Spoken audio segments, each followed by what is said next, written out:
Então, vamos dar prosseguimento aqui, vamos iniciar com a premissa subjacente, que fala lá, nada mais é do que o princípio da continuidade. Vamos detalhar os conceitos, né, dos elementos patrimoniais, aí, ativo, passivo, PL, os conceitos também de receita e despesa, bases de mensuração, definições dadas do conceito de capital físico e financeiro. Fechamos aí com algumas questõezinhas e já era o CPC 00. Beleza, galera? Mas tem bastante coisa aqui. Vamos que tem bastante coisa ainda pra gente ver do CPC 00. Vem comigo na tela. Então, premissa subjacente, galera. O que fala lá?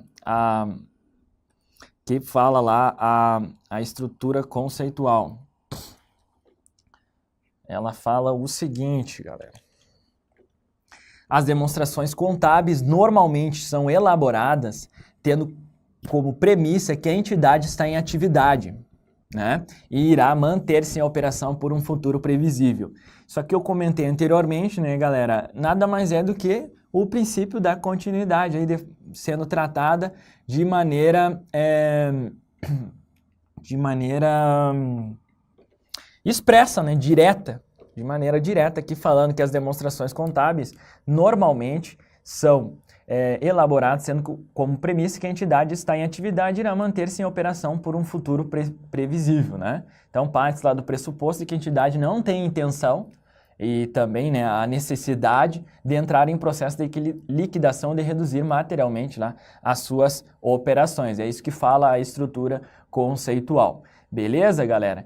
Mas, de qualquer forma, se essa intenção existir, a estrutura conceitual fala lá que as demonstrações contábeis podem ter que ser elaboradas em bases diferentes, né? E nesse caso, a base de elaboração utilizada deve ser divulgada. Vem comigo aqui.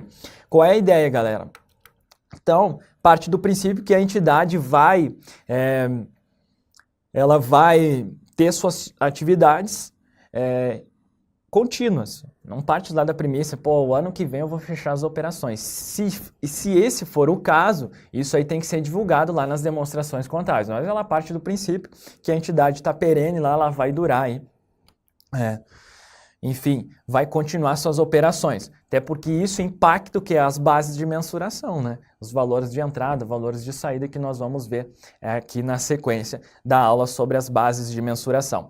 Então, galera, ela parte do princípio que as operações, a entidade vai continuar aí no futuro.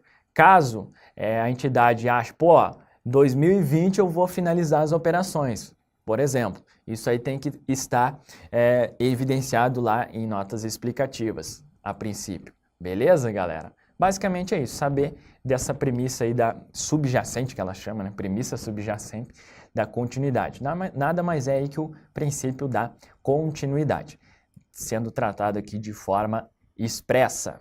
Beleza, galera? Tranquilo, né? Vem comigo aqui no slide. Agora sim, nós tratamos dos elementos das demonstrações contábeis. Esse tópico, assim como as características aí qualitativas, ele é muito explorado em prova, os elementos das demonstrações contábeis. Isso aqui nós vimos lá em contabilidade introdutória, contabilidade geral, né? É uma das primeiras aulas que nós tratamos da definição dos elementos das demonstrações contábeis. Galera, conceito de ativo, importantíssimo, não dá para ir para uma prova de contabilidade sem saber esse conceito de ativo.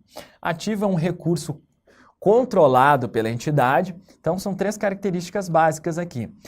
O ativo ele é um recurso controlado pela entidade, como resultado de eventos passados, a segunda característica está grifada aí, né, sublinhado, e do qual se espera que resultem futuros benefícios econômicos para a entidade. Então, um esqueminha aqui, ó, galera. Ativo é três características básicas: futuro benefício, controlado pela entidade e resulta de eventos passados. Beleza? Então, tem que saber essa definição aí, tem que ser memorizado, pelo menos as três características. Não precisa saber palavrinha por palavrinha, mas saber, né, que é um recurso controlado, resulta de eventos passados. Aqui, o que o examinador, a primeira forma da exigência que a gente precisa destacar, ele troca que resultado de eventos presentes, resultado de eventos futuros. Não, passados, beleza? Eventos passados, e do qual se espera que resulte futuros benefícios econômicos para a entidade. Beleza? Uma expectativa de geração de futuros benefícios econômicos. Tranquilo, galera?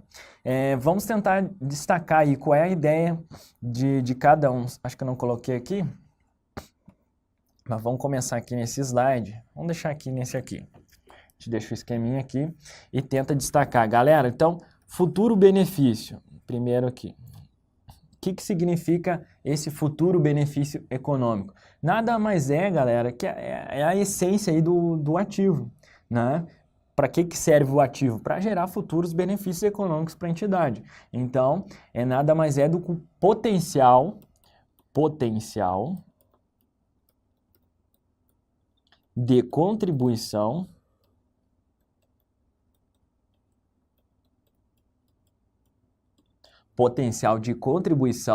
essa contribuição pode ser direta ou indireta, né, para o fluxo de caixa ou equivalente de caixa da entidade. Potencial de contribuição para o fluxo de caixa da entidade.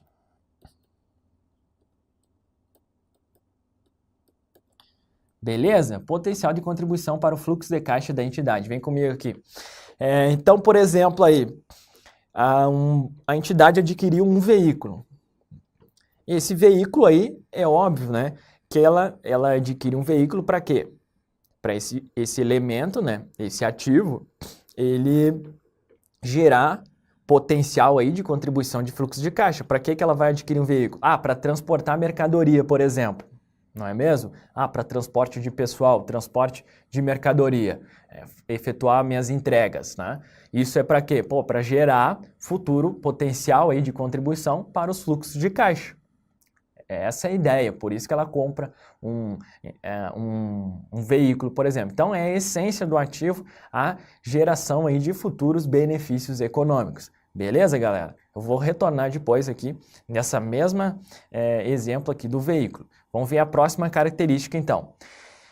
Futuro benefício, vem para a tela. Potencial de contribuição para fluxo de caixa da entidade.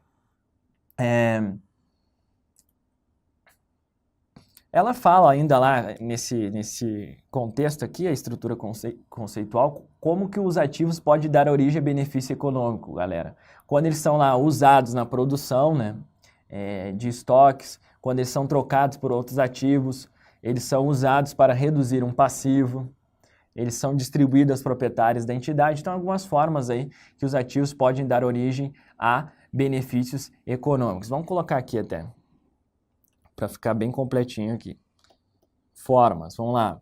Usados na produção, quando eles são usados na produção, né? Então, por exemplo, eu comprei uma matéria-prima aí, eu quero gerar uma indústria, né? Por exemplo, uma empresa industrial. Eu comprei lá matéria-prima, essa matéria-prima é um ativo, por quê? Porque ela tem potencial de contribuição para o fluxo de caixa. Como? Eu vou usar na produção, posteriormente eu vou vender essa produção, né? Então, usados aí na produção de estoques, né, de mercadorias.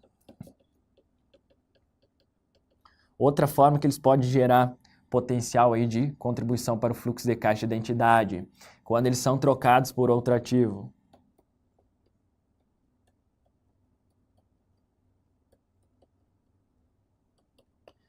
Outra forma citada pela estrutura conceitual, quando eles são usados para reduzir um passivo.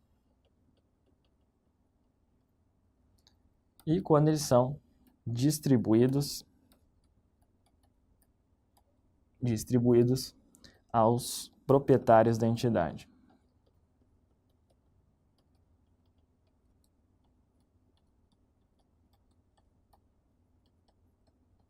Beleza? Então, eu até destaco no material aí um exemplo aí de uma duplicata a receber. Então, você tem lá uma duplicata a receber e, obviamente, resultante aí de uma venda a prazo, né? Então, uma duplicata a receber, resultante de uma venda a prazo. Caso o cliente ele esteja aí falido, galera, essa duplicata ela é somente um papel, né? Sem possibilidade de obter benefício futuro.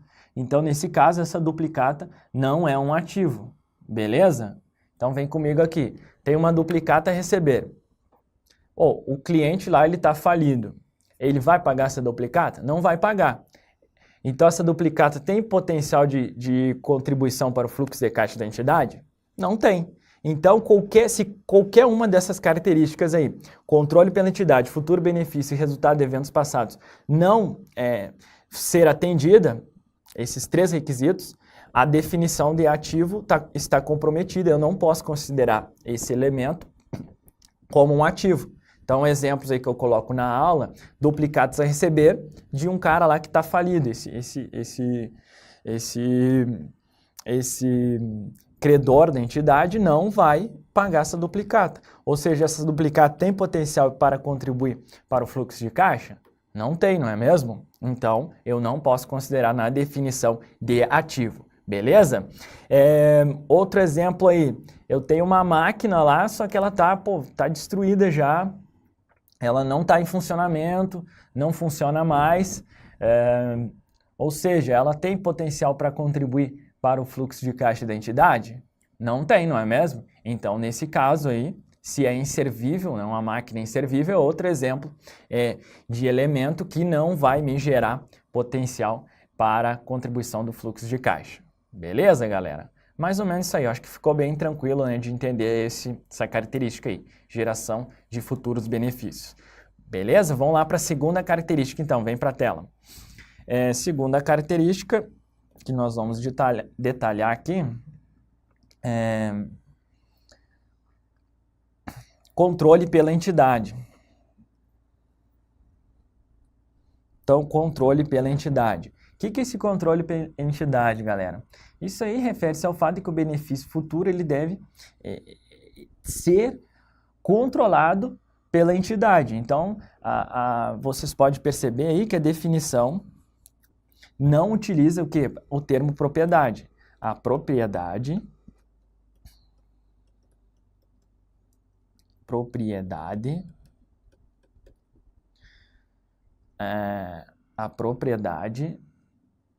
vamos lá, ela não é o quê? Um requisito.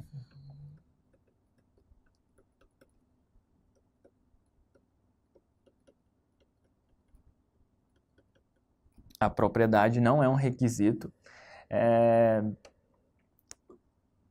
para que um elemento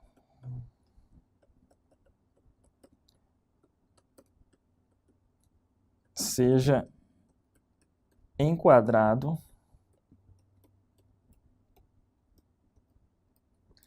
na definição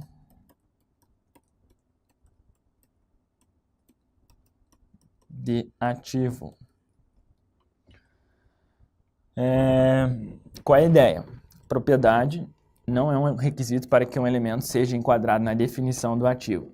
Isso aqui, galera, nada mais é aí do que o que a gente chama de primazia. É um exemplo, né, da essência sobre a forma. Qual a ideia? Vem comigo aqui. Então, primazia da essência sobre a forma. Exemplo clássico que eu sempre dou na aula dos veículos. Operações de arrendamento mercantil financeiro. Nós vamos ter uma aula aí para tratar, CPC 06, especificamente sobre essas operações. Mas ela é interessante nós já tratarmos aqui, nesse momento que estamos estudando a definição de ativo, porque ele é o exemplo mais clássico aí citado pela doutrina e também, obviamente, que nós utilizamos aqui porque ele é o exemplo mais didático, né? Porque ele faz parte do cotidiano da galera aí. Veículos, pessoal, a gente sabe que existem aí essas operações no mercado e chamam de leasing, né? Quem nunca ouviu falar aí dos leases? Pô, vou adquirir um veículo por leasing. Nada mais é que um arrendamento mercantil financeiro. Existem 2 tipos de arrendamentos. Nós vamos estudar lá no CPC 06, que é o arrendamento mercantil operacional e o financeiro. O financeiro, operação de leasing financeiro, é o seguinte: você vai lá na instituição financeira, você precisa lá, você tem uma empresa e você precisa desse veículo aí para gerar o quê? Potencial de contribuição para os fluxos de caixa, para gerar benefícios econômicos, né? E você vai lá nessa financeira, você não tem o recurso, e você vai lá nessa financeira adquirir esse veículo. O que acontece, galera? A propriedade desse veículo fica em nome de quem? Lá da instituição financeira. Se você pegar o documento do carro, lá o DUT, né, que a gente chama, lá no documento vai estar lá, proprietário, instituição financeira X. Beleza? Só que todos os riscos, pegou, comprou o carro, chegou, estacionou lá no estacionamento da sua empresa, precisou distribuir lá um estoque. Você pegou esse carro, você tem total o quê? Controle dele. Mesmo a propriedade sendo lá da instituição financeira, você tem total controle. Se você quiser deixar o veículo parado um mês na garagem, não tem problema, você tem o controle. A instituição financeira vai falar, o veículo está um mês parado aí. Isso aí não existe. Então, o controle é de quem? É da entidade. Então, mesmo a propriedade lá, formalmente, né, a propriedade é de quem? Da instituição financeira, mas o controle é de quem? É da empresa. Beleza? Então, esse que é a primazia, exemplo clássico da essência sobre a forma. Na essência, de quem que é o carro? Da empresa, porque ela utiliza todos os riscos, importantíssimo, todos os riscos são de quem? Da empresa. Se ela colidir lá o carro, quem que vai pagar o conserto? A empresa ou a instituição financeira? A empresa, não é mesmo? Então, todos os riscos, todos os benefícios, transporte de pessoal, entrega de mercadoria, fica com quem? Com a empresa. Então, na essência, percebo que na essência, esse veículo é de quem? É da empresa ou da instituição financeira? É da empresa. Então, primazia da essência sobre a forma. Você tem que dizer lá para os seus usuários das informações contábeis que o quê? Esse veículo aqui, ele deve ser reconhecido no meu balanço patrimonial, porque na essência ele é meu, todos os riscos, todos os benefícios, o potencial de contribuição, né, para fluxos de caixa ou equivalente de caixa, fica com quem? Com a empresa. Então, esse veículo adquirido por meio de um arrendamento mercantil financeiro, leasing financeiro, é um exemplo clássico aí de primazia, né, aplicação da primazia da essência sobre a forma. Beleza? Lembrando que essa essência sobre a forma se aplica aí tem diversos exemplos aí, à medida que a gente vai tratando CPCs, nós vamos falar, isso aqui também é um exemplo lá da aplicação da essência sobre a forma, galera. Apesar disso, na essência é tal coisa, beleza? Mas só para ficar claro agora nesse momento do curso aqui. Então, a propriedade não é um requisito para que o elemento seja considerado enquadrado na definição de ativo. Muito importante isso aí, bastante explorado em provas. Beleza, galera? Volta comigo aqui. E lembrando, galera, até vou colocar aqui, ó. O exemplo é só para o... Exemplo aqui, vamos colocar. Exemplo.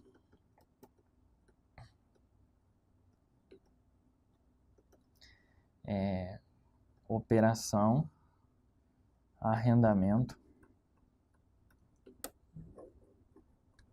Operação de arrendamento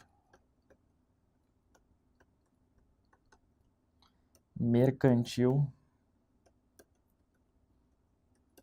financeiro. Leasing, né? Operacional não. Operacional ele já se enquadra em uma espécie de aluguel, beleza? Mas isso a gente vai ver lá no CPC 06. Só o financeiro. É um exemplo aí de aplicação da primazia da essência sobre a forma. Vamos lá. Terceira característica, galera, resultado de eventos passados. Vamos destacar aqui, ó. Resultado de eventos passados. O ativo, então, ele é resultado de um evento já ocorrido, né? Um evento passado. O que fala lá a estrutura conceitual? Ela fala que a presença desse termo, resultado de eventos passados, ela evita a inclusão dos denominados ativos contingentes. Então, a finalidade aqui dessa característica é evitar a inclusão dos denominados ativos contingentes. ativos contingentes. Isso aqui nós vamos estudar no CPC 25, provisões, passivos e ativos contingentes. A ideia, então, é evitar a inclusão dos denominados ativos contingentes. Então, eu ponho exemplo lá, né, que eu coloco na aula, um imóvel que a empresa ainda não adquiriu. Imóvel ainda não adquirido. Pô, óbvio, né, galera? Se o imóvel ainda não foi adquirido, ele é um ativo da entidade? Não, né? Então, esse recurso ainda não pode ser considerado um ativo. Por quê? Porque ele ainda não ocorreu a compra do imóvel, mesmo que já esteja aprovado lá no orçamento. Tranquilo? Então, essa característica mais fácil aqui, né? Ele deve resultar aí do evento passado. Não, nada assim, eu tenho um ativo para receber o mês que vem. Isso, e é bem provável. Não, isso aqui ainda é ativo contingente, beleza? Então, é justamente para evitar a inclusão dos denominados ativos contingentes que existe essa característica. Então, pessoal, destruímos aqui esse conceito, né? Ficamos aqui todos os detalhes para quando chegar na hora da prova aqui, por exemplo, esse tipo de exigência aqui, né? Você vai resolver com confiança, sem titubear, hein? Vamos lá, em relação ao patrimônio, julgue o item subsequente. Créditos incobráveis e estoques de medicamentos vencidos não representam ativos. E aí, galera, isso está certo ou está errado? Créditos incobráveis e estoques de medicamentos vencidos não representam ativos. Isso está o quê? Está certo. Por que que está certo? Ou como assim? Não representa ativos. Galera, ativo é um recurso controlado pela entidade, resulta de eventos passados. Isso espero que resulte em futuros benefícios econômicos. Então, observa aí que tanto os créditos incobráveis quanto os estoques de medicamentos vencidos, né? Aqui está característico, ó, vencidos, incobráveis. Isso aqui vai gerar futuro benefício econômico? Eles não possuem capacidade, não possuem capacidade de gerar benefícios econômicos futuros. Beleza, galera? Então, uma coisa que eu destaco na aula, você pode perceber aí que a condição de... A gente sempre fala, né, quando a gente está estudando, bens, direitos é igual a ativo. Isso aqui, quando a gente está estudando um pouco mais de maneira avançada, isso aqui, na verdade, galera, claro que lá na contabilidade introdutória é válido para você entender que bens e direitos é ativo e obrigações é o quê? É passivo. Mas os simples fatos de ser um bem ou um direito sempre será um ativo, um bem ou um direito? Não. Ele tem que o quê? Atender as 3 características da definição.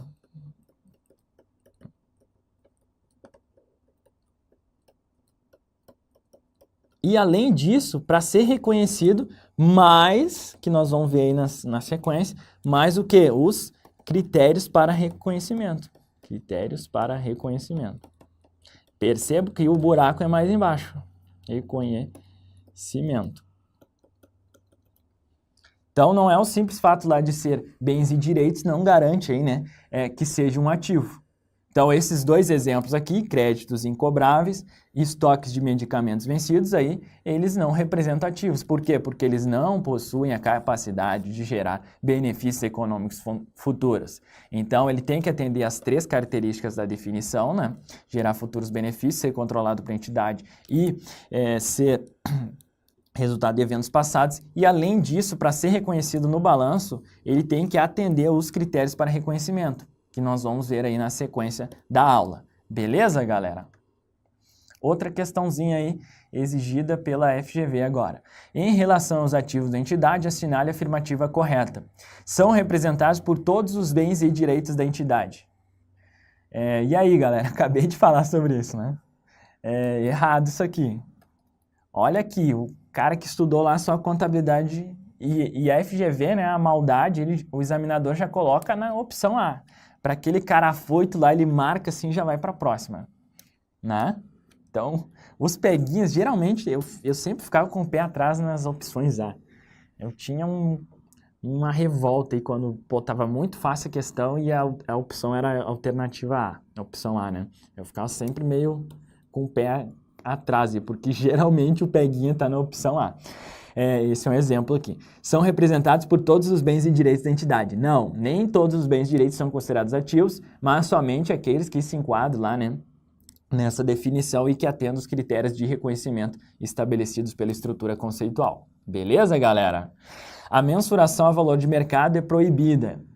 Nós vamos estudar que a mensuração a valor de mercado, ela não é proibida. Então, isso aqui nós vamos ver aí na sequência. A entidade deve ter a posse para reconhecê-los. Não, né, pessoal? A propriedade não é essencial. D. Os ativos representam a origem de recursos próprios da entidade. Não, o ativo representa o quê? A aplicação de recursos próprios da entidade.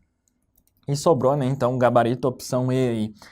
A entidade deve ter expectativa de que eles irão trazer benefícios futuros para ela. É uma das características aí estudadas no conceito. Outra questãozinha aí.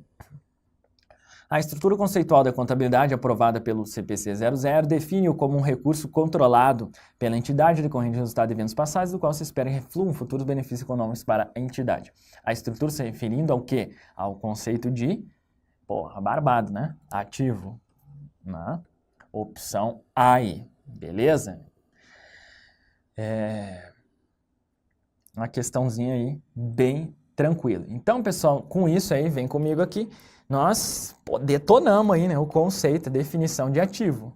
Mais detalhe que isso, impossível praticamente. Todos os detalhes aí da definição de ativo, beleza? Saber essa definição é fundamental aí. Do jeito que vinha aí, pessoal, vocês vão matar as questões aí. Se vinha literalidade, se trocar um termo, uma característica, vocês vão saber. Tem que saber essas 3 características aí, entender elas, né? E eu acho que a gente expôs aqui de uma maneira bem tranquila para você entender. Agora nós vamos para a definição de passivo. Vem comigo aqui. O que é passivo, galera? Assim como a definição de ativo, ela pode ser dividida em 3 características, aí, 3 elementos fundamentais. Quais são esses elementos? É uma obrigação presente da entidade, derivada de eventos já ocorridos, né? Segunda característica, cuja liquidação se espera que resulte em saídas de recursos capazes de gerar benefícios econômicos. Terceira característica aqui, né?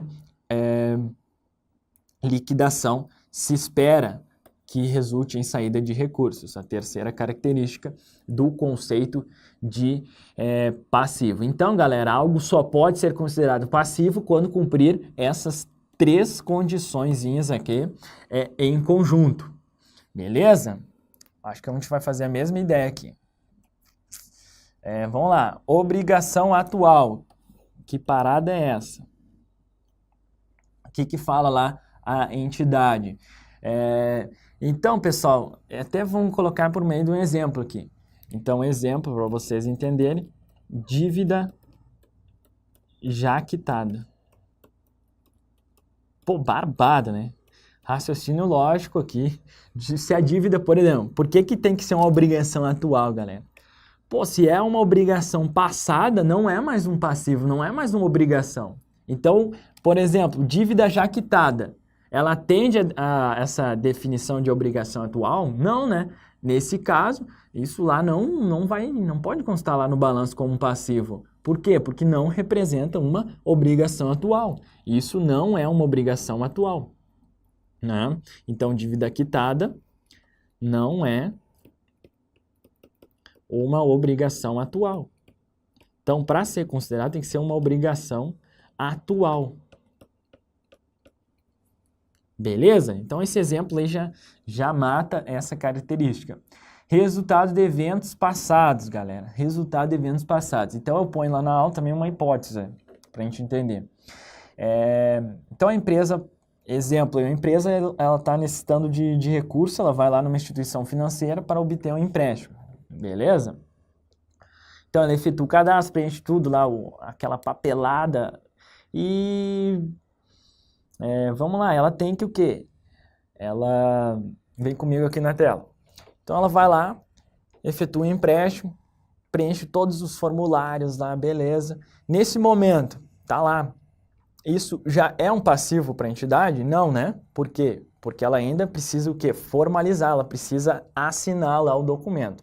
No medida que ela assinou lá, pô, ó, eu vou pegar 10 mil reais aqui e eu me comprometo a pagar em 10 parcelas de R$ 1.000. Assinou lá o contrato a partir daquele momento, ou seja, resultou do evento passado. Qual é o evento passado? A assinatura do contrato. Aí sim, aí é uma obrigação para a entidade. A mera expectativa, então quando você está lá, não, beleza, isso aqui está tranquilo, vou pegar um empréstimo de 10 mil.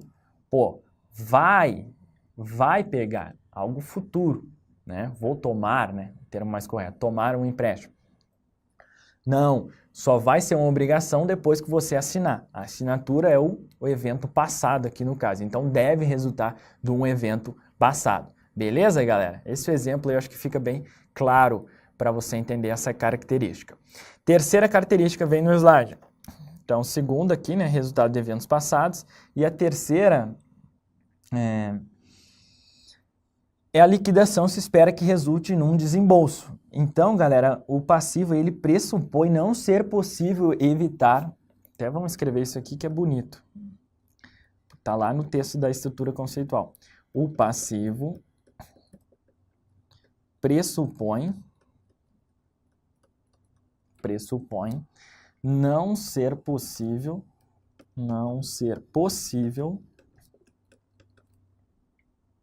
evitar a obrigação.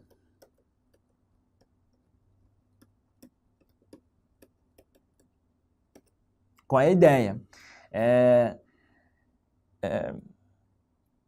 Que fala lá a estrutura conceitual. Então, a liquidação, galera, ela pode ser realizada de diversas formas. Aí a liquidação do passivo. Então, exemplos aí, pagamento em dinheiro, exemplo clássico, né? Então, formas de liquidação aqui, pagamento em dinheiro, transferência de outros ativos,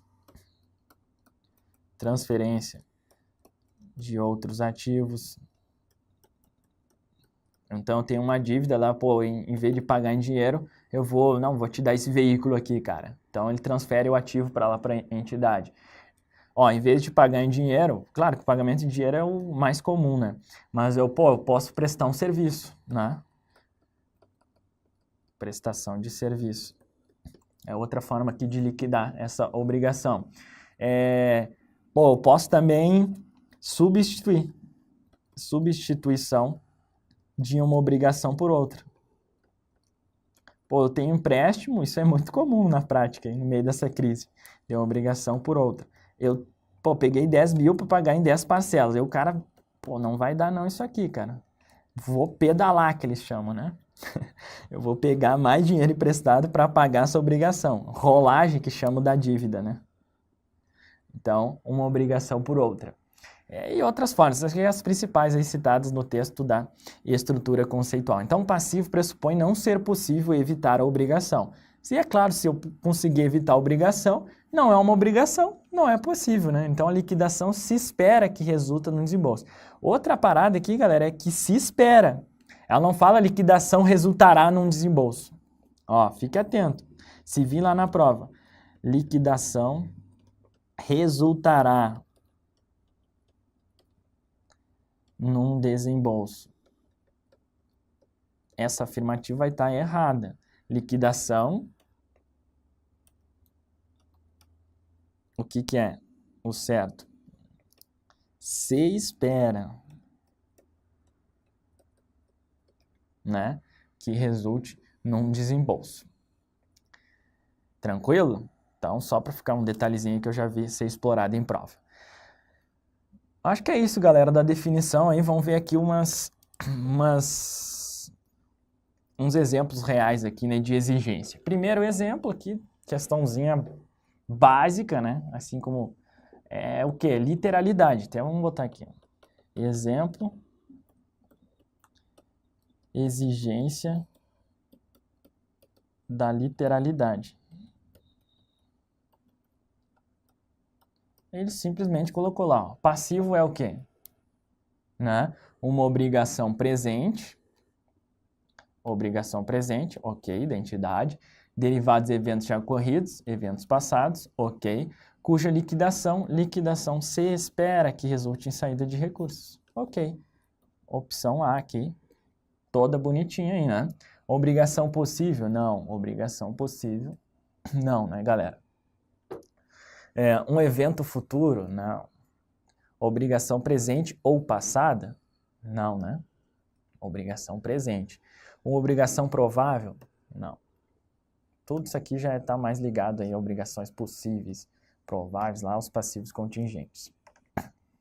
12. Uma característica essencial para a existência de passivo é o quê?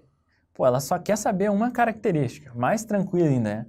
Que a entidade tenha uma obrigação presente. Pô, opção A de novo aqui, né? Opção A, realmente, obrigação presente, perfeito. B, a decisão administrativa para adquirir ativos no futuro mediante reuniões com fornecedores. Que nada a ver, né? Recebimento de ativos. Uma característica essencial para a existência passiva, recebimento de ativos. Que viagem, né? Divulgação da informação, decisão administrativa, política, mercadológica ou de imagem, de melhoria de produtos. Pô, esse examinador aqui, ele vem comigo aqui. O cara tava lá, ele tava cansadão.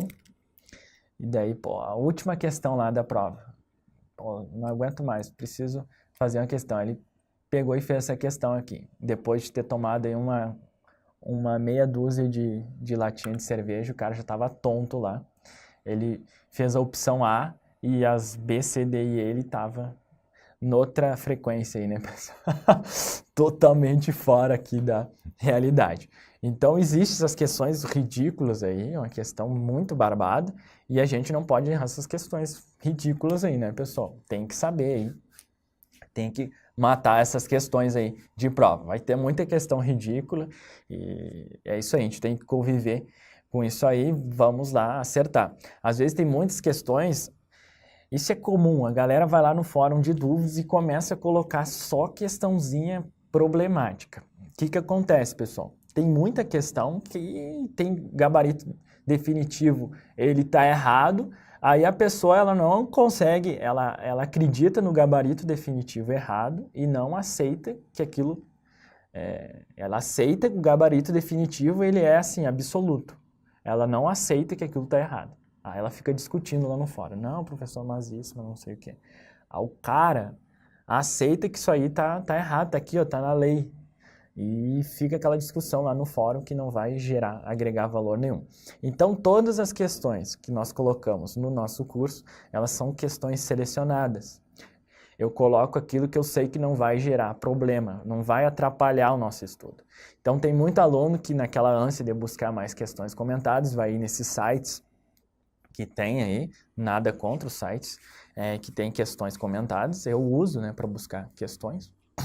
Só que tem sites que não é professor que comenta as questões. Aí é um aluno lá, às vezes o cara está iniciando seu estudo, ele comenta lá uma parada, nada a ver. E você usa aquele comentário como sendo uma verdade. Então tem cada viagem que tem nesses comentários aí. Então, galera, tente aí, as nossas questões que estão selecionadas no PDF, elas vão te agregar valor. Às vezes, quando tem uma questão que às vezes a gente não observa um detalhezinho e começa a gerar muita discussão no fórum, na próxima versão do curso eu atoro fora já aquela questão. Pô, essa questão que está só dando problema. Em vez de ajudar, né, a agregar valor na preparação, está só gerando discussão, só perda de tempo. Então tem cara que não começa lá no fórum, colocar questões extras lá, problemáticas, tentando gerar discussão. Aí eu até falo, ó, eu respondo lá no privado, agora a gente tem essa ferramenta, você pode responder o fórum de maneira privada, a pessoa lá o restante dos alunos nem fica sabendo o que está acontecendo. Então, eu só coloco a resposta no fórum lá para as pessoas quando realmente aquilo eu vejo que vai agregar valor, né? Pode ser uma dúvida de caráter geral. E quando a dúvida que eu falo tem uma repercussão geral aí, né, nas palavras lá que eu uso lá no STF, pô, essa dúvida aqui tem uma repercussão geral. O que que eu faço? Eu estou colocando aí, editando a aula, subo nova versão com aquela dúvida de aluno. Pô, estou vendo que aquela dúvida é muito recorrente, então eu já coloco lá no PDF para evitar dúvida no fórum de dúvidas. Beleza? É uma coisa que a gente está sempre otimizando os nossos materiais de acordo aí com o feedback, com a avaliação do aluno. É muito importante aí, ao final do curso, quando você baixar a última aula, você dê esse feedback para a gente, porque isso lá numa próxima versão do nosso curso, com certeza eu vou analisar, e eu analiso mesmo, dentro desse processo de melhoria contínua. Nada está tão bom que não possa melhorar, assim como nada está tão ruim, né, que não possa piorar, nada está tão bom que não possa melhorar. Então, a gente sempre já mantemos um padrão de excelência, mas a gente tem que estar sempre procurando agregar valor, beleza? Inclusive vai ter uma inovação aí, vocês vão verificar ainda nesse ano, eu vou já tentar implementar nos meus cursos, vai ter aqueles QR Code, então você vai entrar com o aplicativo do Estratégia lá. Então, por exemplo, eu estou aqui, eu acho que isso aqui merece um detalhamento num vídeo. Então, a gente faz um vídeo aqui, carrega, depois, usando aqui a tecnologia, a gente insere um QR Code, né? Lá já tem aulas aí, principalmente o pessoal, as aulas de TI, né? Que o pessoal que está implementando isso aí. Mas a gente vai implementar nas nossas aulas também, nas próximas versões dos cursos. Então, vai ter aquele QR Code e isso vai dar um detalhamento num vídeo. Você pega o aplicativo do Estratégia ou qualquer outro leitor, né? E tira aquela fotinha, pô, isso aí já vai abrir um videozinho lá para você e eu vou detalhar. Então, isso aí também é umas paradas aí que o Estratégia está inovando, a gente está sempre inovando, né? Para melhorar cada vez mais os nossos cursos, beleza, pessoal? Então, aqui num futuro bem breve aí, próximo, nós já vamos inserir essa nova metodologia aí. Então, preciso detalhar um detalhezinho aqui, pô, tá pegando muito lá no fórum. Eu vejo, não, vou gravar um vídeo. Eu venho, gravo o vídeo, carrego esse QR Code. Quando você está olhando, você pega lá o seu celular, pô, aplicativo do Estratégia, viu aquilo ali, já abriu o vídeo, pô, você vê o detalhamento, beleza, agora eu entendi. Volta pro PDF. Não entendi, vou lá ver o vídeo que o professor gravou. Beleza, agora eu entendi, aqui ele falou o detalhamento. Pô, ainda não entendi. Fórum de dúvidas, a gente tem uma equipe aqui, tem eu e mais 2 contadores, colegas meus, que a gente vai estar sempre respondendo no fórum. Às vezes eu respondo, às vezes é eles, aí dependendo da disponibilidade de tempo. Então a gente tem aqui uma equipe só para responder as suas dúvidas, beleza? Impossível sair no final da aula aqui com dúvida. Só sai com dúvida quem quiser, beleza, galera? Então fiz um parênteses aqui, mas é legal para dar uma arejada, né, na teoria, e agora a gente retorna com força total aqui. Vem comigo aqui no slide. Então, questãozinha ridícula aí, né? Parênteses da aula começou como questão ridícula, a gente já trocou uma ideia aí. Terceira definição, galera, é a mais básica, né? Então, fechamos aí tudo que você precisa saber, já de conceitos de ativo, passivo, e agora nós temos aí, então, a definição de patrimônio líquido. Beleza? Qual é a definição de patrimônio líquido, galera? Patrimônio líquido é o valor residual dos ativos da entidade depois de deduzidos todos os seus passivos. Então, percebe que essa definição mostra o PL em função de definições, né, de ativo e passivo. Então, o PL é igual a ativo menos passivo. Equação básica aí, fundamental. Beleza, galera? Isso aí nem vamos perder tempo, porque essa definição aí, ela praticamente não é exigida em prova. É o valor residual, às vezes aparece o interesse residual, isso aqui está correto também. Beleza, galera? Vamos lá. Então, questãozinha de prova aí só para ilustrar como é exigida essa definição. A respeito do patrimônio das entidades e dos seus componentes, julgue os itens subsecutivos. Patrimônio líquido é o valor residual entre investimentos e capitais de terceiros. Isso aqui está correto, galera. É padrão CESP aí. Essa é uma ilustração de uma questão que gera dúvida lá no fórum. A galera não aceita esses termos aqui. Mas eu insisto em colocar porque eu entendo que é interessante colocar aqui para vocês visualizar, principalmente o padrão do CEP. Ele pode utilizar um sinônimo, né? É o valor residual dos ativos, ele utilizou investimento como sinônimo de ativo e ele utilizou capitais de terceiros como sinônimo de passivo. E realmente isso aí são sinônimos que podem ser utilizados. Então perceba que eles podem utilizar sinônimos aqui. As bancas podem utilizar sinônimos. Quer você aceite que investimentos seria só uma parte do ativo, mas aqui ele tá, esse termo aqui está em sentido lato, né? Lato sensu, para ser chique, né? Não é tipo assim, um subgrupo do ativo, mas a galera não aceita isso aí. Tudo bem, não precisa aceitar, né? Mas, querendo ou não, isso é explorado em prova, principalmente CESP, pode vir novamente. Então, eles podem utilizar sinônimos aqui, galera, para ativos e passivos. Beleza? É a forma mais difícil aí que eu já vi de ser exigido essa definição, essa questão. Apesar de polêmica, eu mantive na aula. Me calço, né? Me calcei. Receitas. Definição de receita, galera.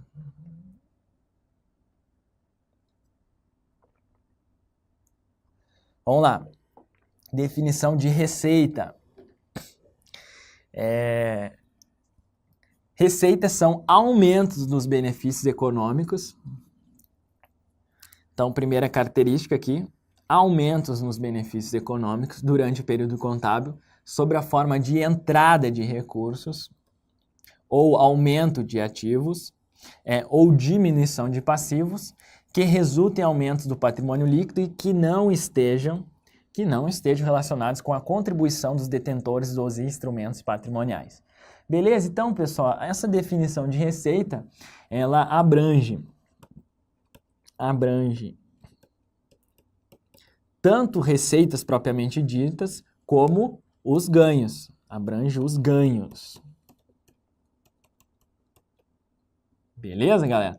A receita, a estrutura conceitual fala lá que a receita surge lá no curso normal das atividades, né, normais, usuais da entidade, e ela é designada lá por uma variedade de nomes, vendas, honorários, juros, né, aluguéis, enfim, tem diversos nomes aí de receita. Às vezes o examinador coloca lá só vendas. Então, tudo vocês têm que entender aqui, ó, receita de ou receita com vendas, receita com honorários, receita de juros, receita de aluguéis. Beleza? Então, abrange os ganhos. O que são ganhos, galera? Outros itens aí que se enquadram nessa definição de receita e que acabam aí, podem, né? Ganhos podem ou não surgir no curso normal aí das atividades, né? No curso das atividades usuais da entidade, né? Obviamente representando aqui aumentos nos benefícios econômicos, né? Sobre a forma de entrada de recursos, aumento de ativos ou diminuição de passivos, né? Então, perceba que os ganhos não diferem, né? Na essência, aí, ó, mais uma vez, ó, essência sobre a forma, os ganhos não diferem dessa definição de receita, beleza? Então, eles são tratados aqui, ganhos está dentro da definição de receita. Isso lá é explorado, né? Então, por exemplo, exemplo de ganhos básico, clássico aí, venda de ativo não circulante, né? Venda de ativos não circulantes. Por que não circulantes? Pô, porque estoque é circulante, então venda de estoque é uma atividade usual, né? Principalmente nas empresas comerciais. Então, a venda de um ativo não circulante. Pô, eu peguei o veículo. Isso, um ganho, né? Comprei um veículo, estou utilizando lá, pô, vou vender. Vendi com um ágiozinho aí. Vendi com ganho, né? Então, o custo contábil dele lá estava 10 mil, eu vendi por 12 mil. Esses 2 mil é um ganho, né? Ele não surge, nesse caso, no curso normal das atividades usuais, mas na essência é o quê? É uma receita. Então, se enquadra na definição de receita. Beleza, galera? Basicamente é isso que a gente precisa saber. Como isso é explorado em prova? Receitas são definidas como aumentos nos benefícios econômicos durante o período contábil que resultam em aumento do patrimônio líquido, né? Beleza, até aqui tá ok. Sob a forma de entrada de recursos provenientes de aumento de ativos ou de diminuição de passivos. Ok, né? Ou ainda de aportes dos proprietários da empresa. Até aqui tá ok. O final aqui que erra, né? Esse item está errado. Porque ela fala que não podem ser, que não sejam, né, provenientes de aporte dos proprietários da entidade. Então, aporte dos proprietários da empresa, né, da entidade, não é receita. Então, exemplo, integralização de capital. Integralização de capital é receita, galera? Não, né? Ele é um aporte de recursos dos proprietários em que há um aumento de ativo e do patrimônio líquido, né? Porém, não é considerada uma receita. Beleza? Então, por exemplo, eu vou debitar a caixa, né? Um aporte de recursos, integralização de capital em cash, em grana. Vou aumentar lá, vai entrar dinheiro no meu caixa e vou creditar capital social. Então, aumentou o meu ativo, aumentou o meu PL. Mesmo aumentando o meu PL, não se considera como receita. Por quê? Porque o aporte dos proprietários da empresa não é receita. Então, aporte dos proprietários da empresa não é receita. Tome nota aí. Põe no seu resuminho, põe no seu caderninho, sei lá. Anota em algum lugar aí. Aporte dos proprietários da empresa não é receita. Então, vem comigo aqui para dar uma quebrada nessa tela. O que você precisa saber da definição de receita, basicamente? É um aumento aí do meu patrimônio líquido que não seja considerado aporte, né? Aporte dos proprietários da empresa. E dentro dessa definição inclui-se o quê? Os ganhos. É basicamente isso aí que vai ser explorado na sua prova, beleza? Saber mais detalhes que isso aí já é nível que a gente não precisa, tá bom? Custo-benefício e saber isso aí. Sabendo isso aí, galera, tá de boa, aí você vai acertar as questões de prova, beleza? Vem comigo no slide de novo. Agora, definição de despesas, galera. Despesas. O que nós devemos saber aí? Despesas são decréscimos dos benefícios econômicos, é o contrário, né? Durante o período contábil, sob a forma de saída de recursos, redução de ativos ou assunção de passivos, que resultam em decréscimo do patrimônio líquido e que não estejam relacionados com distribuições detentores dos seus instrumentos patrimoniais. Veja que a definição de despesa aí também, que a gente precisa saber, agora a gente vai até mais rápido aqui, abrange o quê? As perdas. Então, na essência, as perdas, a gente tem que saber aí que ela abrange as perdas quanto às despesas propriamente ditas, né? Esse conceito aí que surge aí, né? As despesas que surgem no curso das atividades usuais da entidade. Então, aí, despesas normais, né? Usuais. Nós temos lá, né, o custo, né, custo da mercadoria vendida, né, a principal despesa aí, no caso das empresas comerciais, salários, né, depreciação, enfim. Né, alguns exemplos clássicos aí de despesa. E perdas, né, galera, representa aí outros itens que não se enquadram na definição dessas despesas propriamente ditas, né, pode ou não surgir no curso das atividades usuais da entidade, né? Então, um exemplo aí, clássico aí, um sinistro, né? Sinistro, um incêndio, né? Por exemplo. Então, isso aí está dentro da definição de despesa. Beleza, galera? E que não estejam, né, relacionados com distribuição aos detentores dos instrumentos patrimoniais. Então, aqui, por exemplo, dividendos, né? Dividendos. Dividendos não é uma despesa, né? É uma obrigação.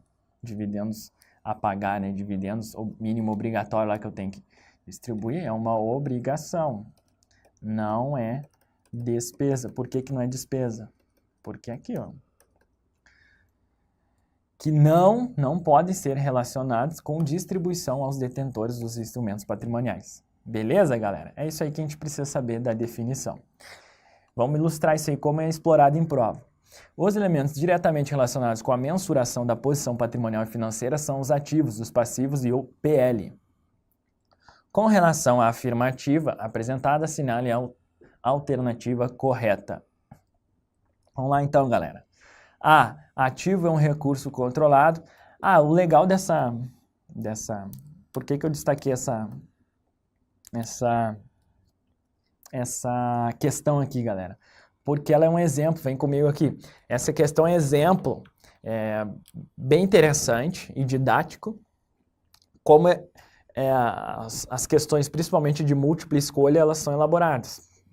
Essa é uma tendência aí para as próximas provas. O examinador pega todas essas definições e mistura aí, põe no bolo aí, A, B, C, D.